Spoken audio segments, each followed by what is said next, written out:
Bismillahirrahmanirrahim. Assalamualaikum warahmatullahi wabarakatuh. Kemarin saya menghadiri kegiatan orientasi para mabigus di tingkat SMA, SMK, SLB, dan sederajat negeri maupun swasta. Saya menyampaikan terkait dengan transformasi kegiatan kepramukaan yang harus memiliki porsi menumbuh kembangkan entrepreneurship bagi adik-adik dimulai dari tingkat siaga, penggalang sampai dengan penegak. Karena itu yang dibutuhkan zaman saat ini. Dan juga saya menyampaikan ataupun membahas terkait dengan inovasi sekolah ceria, sekolah cerdas, sekolah inovatif, dan sekolah asik. Sekolah ceria ini mewujudkan suasana sekolah yang menyenangkan. Itu yang pertama. Kemudian yang kedua, merangkum beberapa inovasi lainnya seperti sekolah sehat, sekolah ramah anak, kemudian ada pojok literasi, dan beberapa inovasi lainnya yang terwujud dalam sekolah ceria. Sekolah ceria juga diharapkan dapat mendorong suksesnya dari kurikulum Merdeka dalam menggali potensi, menggali bakat maupun minat bagi anak-anak kita. Salah satu objek yang akan dilakukan perubahan adalah kantin. Kantin ini akan menjadi kantin literasi. Dalam perwujudannya akan ada beberapa tampilan anak-anak kita secara berkala yang mereka telah memilih kegiatan dalam ekskul dan secara rutin akan ditampilkan di kantin literasi.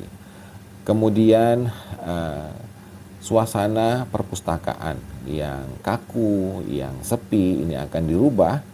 Dan kantin ini juga memiliki ataupun akan ada beberapa buku, dan bila anak-anak selesai makan ataupun istirahat bisa membaca buku.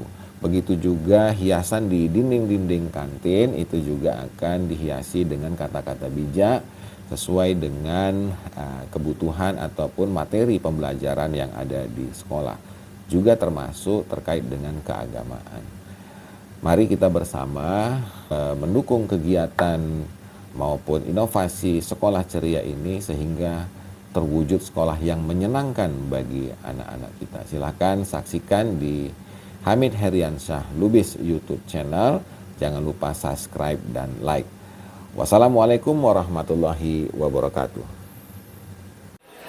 Selamat datang kakak, selamat datang kakak, selamat datang. Selamat datang kakak, selamat datang kakak, selamat datang kami ucapkan. Ya, ya, ya, ya.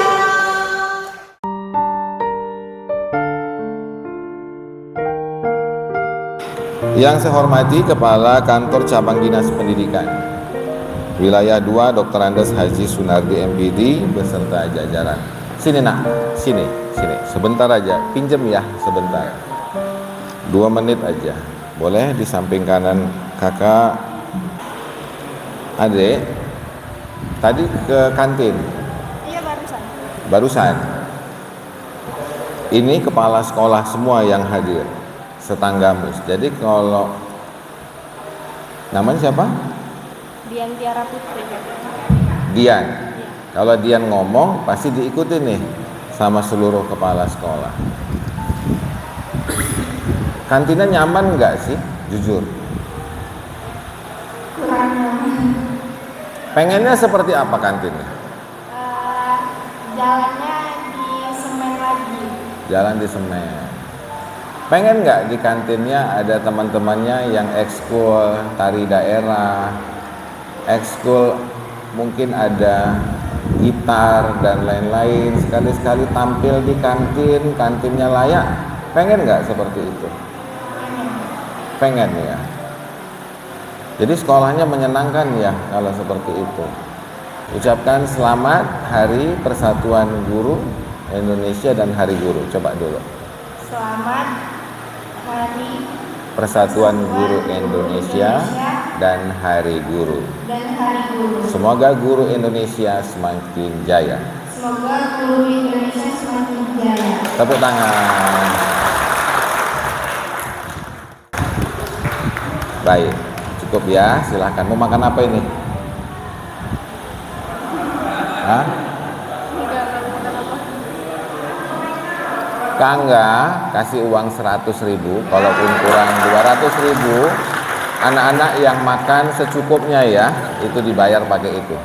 Ada beberapa hal yang perlu disinergikan, program-program pendidikan di Kabupaten Tanggamus, di beberapa satuan, di seluruh satuan pendidikan, yang harus bersinergi sesuai dengan kearifan lokal dengan landasan dari kurikulum Merdeka, guru penggerak dan pelajar Pancasila.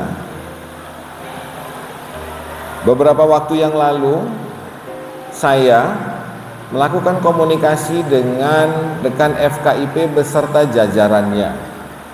Tujuan utamanya adalah secara existing IPM Provinsi Lampung apalagi Kabupaten Tanggamus cukup rendah.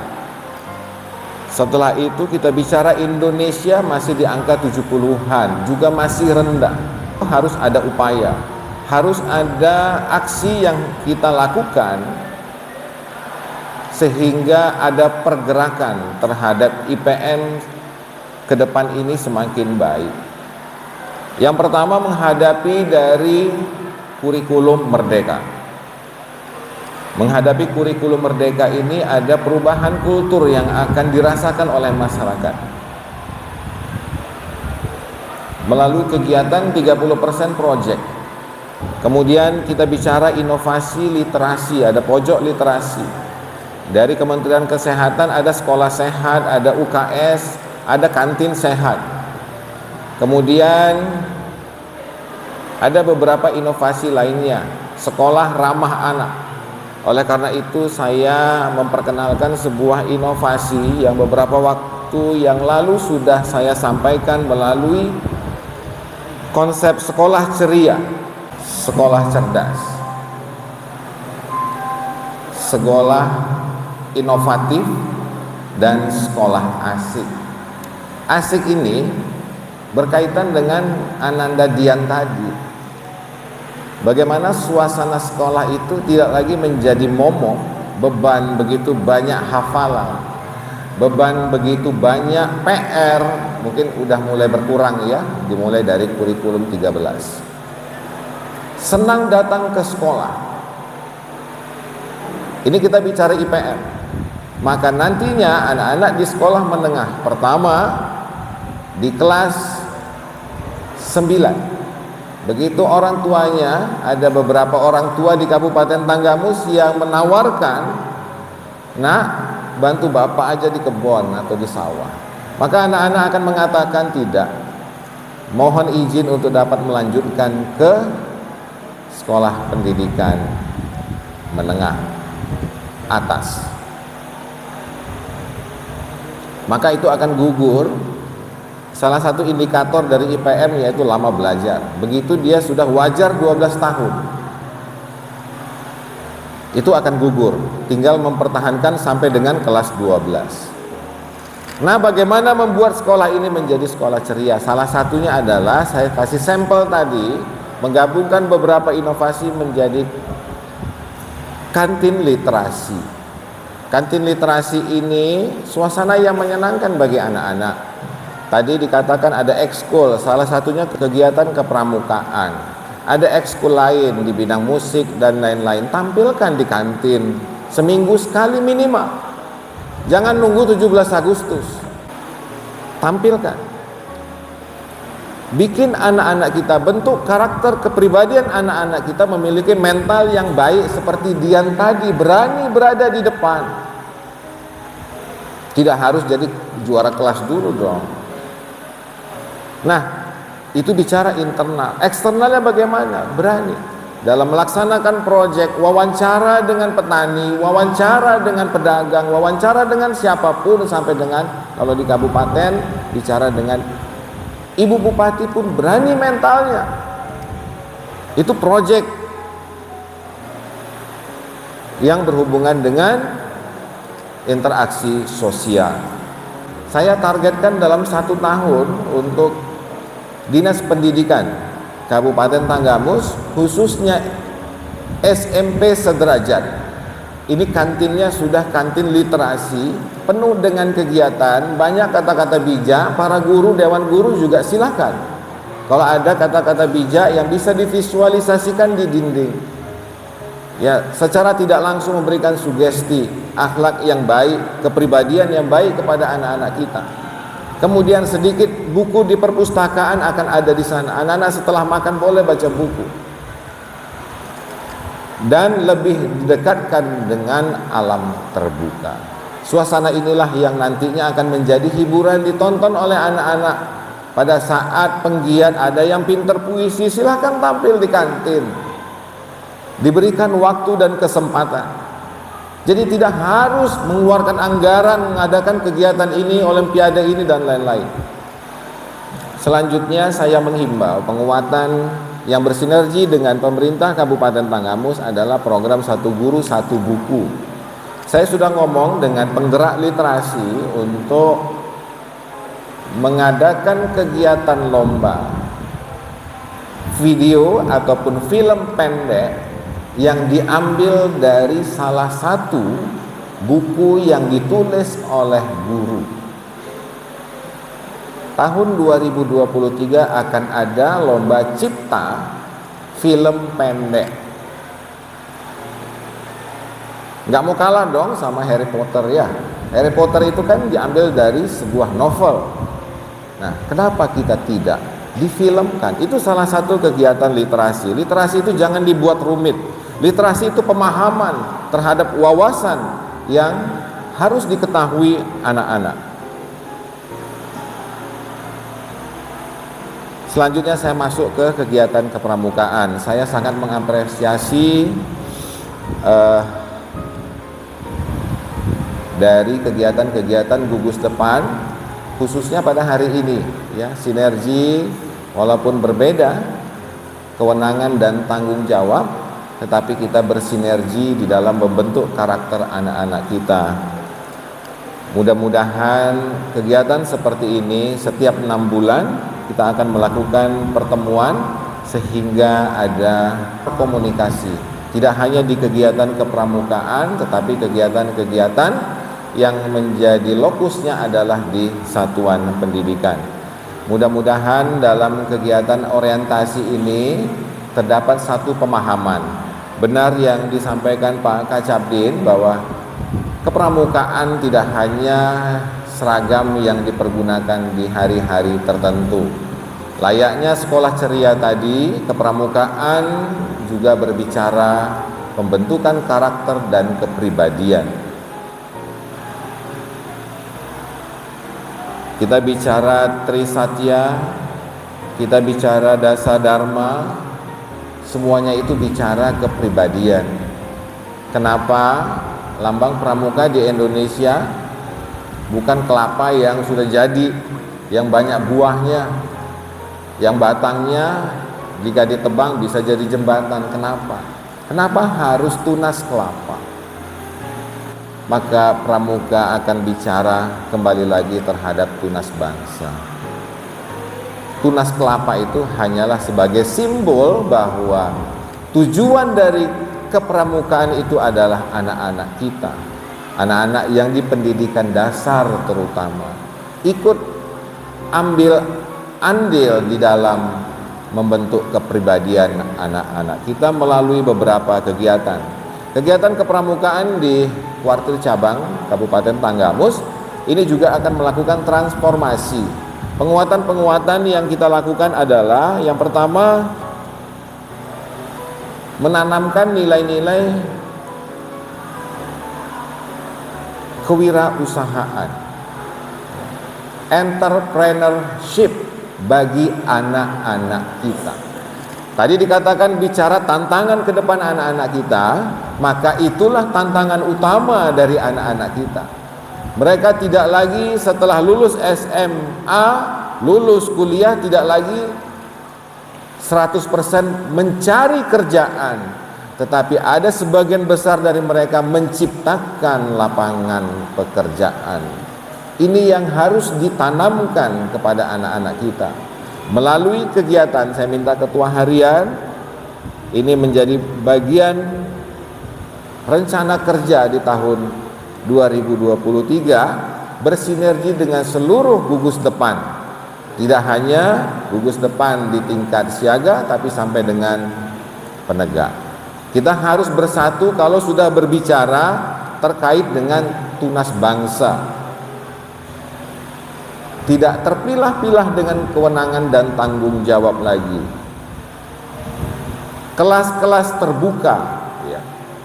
Libatkan, jadi kepramukaan itu bukan berbicara anak-anak memilih apa, memilih saka apa, tapi kita kenalkan kepramukaan kepada seluruh peserta didik, semuanya. Jadi pramuka itu ada di dalam setiap individu anak-anak kita, bukan mereka yang memilih mau aktif atau tidak. Oleh karena itu buatkan kegiatan kepramukaan juga yang menyenangkan. Satukan itu, integrasikan menjadi kegiatan gugus depan ataupun satuan pendidikan. Kedepan Kuarcap akan MOU dengan pembina-pembina Saka. Ada berapa? 10 ya? Ada 10 berdasarkan OPD dinas yang terkait. Dan ini akan menjadi peran aktif dan menjadi kegiatan prioritas pemerintah daerah untuk membentuk kewirausahaan entrepreneurship dari anak-anak kita. Apakah itu bakti husada, Saka Wirakatika, itu di pariwisata. Saka Widya Bakti, aplikasi dari anak-anak kita membentuk entrepreneurship itu boleh melalui Saka, satuan karya. Tetapi juga jangan khususon, seluruh peserta didik, penggalang, penegak, ini semuanya harus dibentuk jiwa entrepreneurnya. Bagaimana membuat pupuk organik, bagaimana peternakan, perikanan. Nah, ini yang akan dikedepankan di tahun 2023. Masih ada 1 bulan untuk mempersiapkan dan merevisi rencana kerja dari Kuarcap Tanggamus. Entrepreneurship bagi anak-anak kita menjadi terdepan. Pramuka harus bicara entrepreneurship, kepemimpinan, leadership, semuanya. Tahu nggak kalau saya bicara data BNN, ada beberapa anak di Kabupaten Tanggamus ini sudah narkoba dari usia 10 tahun. Itu bicara tantangan now ya, hari ini. Bagaimana nanti tahun 2035 seperti yang disampaikan tadi. Coba, semuanya punya semangat yang sama. Kamabigus di semua level, semua gugus depan ini punya semangat yang sama, bagaimana sekolah ini menjadi tempat anak-anak yang menyenangkan. Kalaupun mereka ada kegiatan kumpulan, itu di sekolah aja yuk, di sekolah aja yuk, biar nggak nongkrong-nongkrong. Yang sulit menjadi pengawasan kita. Mohon izin Pak Kacabdin, kegiatan orientasi bagi OSIS maupun penegak yang ditujukan kepada siswa kelas 9. Siswa kelas 9 ini mohon dapat ditingkatkan sebagai menumbuh kembangkan minat anak-anak melanjutkan sekolah ke SMA sederajat. Apabila ini berhasil, maka ini salah satu poin tertinggi dari IPM. Nanti saya backup di Dinas Pendidikan. Datang ke kelas-kelas 9 SMP menyampaikan ayo kita lanjutkan sekolah, menyenangkan di SMA. Gitu loh. Karena di Tanggamus ini yang banyak putus sekolah nggak lanjut ke SMA. Kalau SD SMP hampir 100%. Tapi yang ke SMP, ke SMA ini yang penyakitnya. Nah, oleh karena itu orientasi begitu juga yang di gugus depan. Nanti diizinkan apabila OSIS ini ada koordinasi dengan Dinas Pendidikan, ada jadwal, misalnya wilayah Talang Padang ini kan banyak SMP di sini. Ya, nanti untuk OSISnya, penegaknya dari kepramukaan, sosialisasi ke kelas 9 SMP, kelas 3 ya, bahwa ayo pengenalan terhadap SMA, SMK dan seterusnya. Mengajak. Di Kabupaten Tanggamus ini yang terbanyak itu putus setelah tamat SMP. Ada yang beberapa tidak melanjutkan, ada yang bekerja setelah 2 tahun nganggur bekerja di Tangerang, di Jawa, di Bandar Lampung. Ini yang banyak terjadi. Nah, ini harus dibangun komunikasi itu. Materi-materi terkait orientasi kepada anak-anak kelas 9 dari peserta didik kita kelas 12 contohnya, ini silakan.